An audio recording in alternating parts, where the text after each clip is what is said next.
అయ్యా నమస్కారం. నువ్వెందుకు వచ్చావురా? అంత బాగానే ఉందిగా.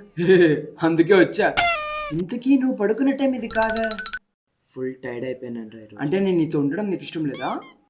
ఎన్ని రోజులు నీతోనే కదా లివింగ్లో ఉన్నా. అయినా నీ వద్దు, నేను డిప్రెషన్కి రాను, నువ్వు తప్పించుకో. అయినా అలా పట్టుకుంటున్నావురా? నేను ఎన్నెన్ని మాటలన్నా మర్చిపోయినావా? మర్చిపోయా. నీ ఫ్రెండ్స్ చేసిన మోసాన్ని దాన్ని కూడా మర్చిపోయా. నీకు పౌరుషం, సెల్ఫ్ రెస్పెక్ట్ అనేది లేదా నీకు? లేదు. నువ్వు ఎంత ట్రై చేసినా నేను ఈరోజు డిప్రెషన్కి రాను, నువ్వు దొబ్బించుకో. సరే వదిలే. కాసేపు కెరీర్ గురించి ఫీల్ అవుతావా? ఎలాగో గుడిసిపోయింది, మళ్ళీ దాని గురించి ఎందుకులే. మొన్న మీ రిలేటివ్స్ అన్న మాటలకి నేనైతే లారీ కింద తలపెట్టి చర్చ. నన్ను గుడిపించింది వాళ్ళే.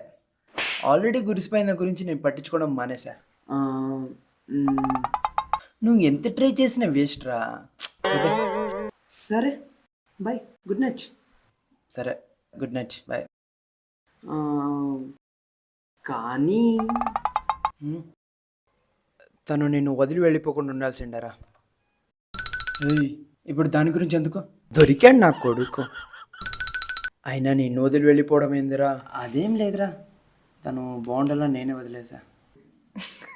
అరే నువ్వు వదిలేయలేదురా, తనే వదిలించుకుంది. అరే తను వదిలేయలేదురా, అది మ్యూచువల్ బ్రేకప్ రా. ఆయన ఎంత ప్రేమించేవరా తన్నే. ఆయన ఇప్పుడు దాని గురించి ఎందుకురా? మర్చిపోయారా? మళ్ళీ గుర్తు చేయకరా. గుర్తు చేస్తాను మచ్చా, జస్ట్ చెప్తున్నా అంతే. ఆయన ఎన్ని ఊహించుకున్నావురా? బాబు పుడితే అర్జున్ అని, పాప పుడితే లావణ్య అని, ఎన్నెన్ని అనుకున్నావురా? అమ్మయ్యా, ఇప్పుడు నేను ప్రశాంతంగా పోవచ్చు. మళ్ళీ రేపు కావచ్చు. ఏదో రోజు నా వేళ తనకు తెలుస్తుందిరా.